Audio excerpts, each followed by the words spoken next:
ये premium leather का products हैं। यहाँ पे चाय कॉर्नर स्टॉल है, वलांती कहते हैं इसको जी, और ये बड़ी खूबसूरत इनकी प्रोडक्ट रेंज है।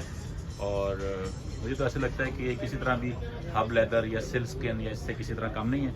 और इनके रिप्रेजेंटेटिव यहाँ मौजूद हैं। वजन क्या आप काम करते हैं, किस क्वालिटी का और कहाँ से बेस्ड हैं आप? हम लोग लाहौर से बेस हैं। हमारी अपनी टैनरी है लेदर, और उसके बाद हम मैन्युफैक्चरर भी खुद के हैं। ठीक है। हम लोग जितने भी पाकिस्तान के बड़े ब्रांड हैं जैसे बाटा, सर्विस, हस्पपी, बोर्जान, मेट्रो, इनको अपना माल बना के दे रहे हैं। ठीक है। हम लोग प्योर हैंडमेड लेदर एसेसरीज बना रहे हैं, जिसमें लैपटॉप बैग है, वैलेट्स हैं, बेल्ट्स हैं। बेल्ट्स की हमारे पास बहुत कमाल की वैरायटी है। ये वाला बैग कितने का आता है तकरीबन? ये बैग आपको मिल जाएगा 14,000 रुपीज़, 14,000 में। और ये वॉलेट जो आपका प्रीमियम वॉलेट है, ये कितने में? ये 1400 रुपये में है। 1400। ये भी 1400 रुपये। क्या नाम है जी? वलांती, द वर्ल्ड ऑफ लेदर। इसके वेबसाइट भी इसी नाम से? हाँ जी, www.valantiretail.com विजिट करें। अगर आपको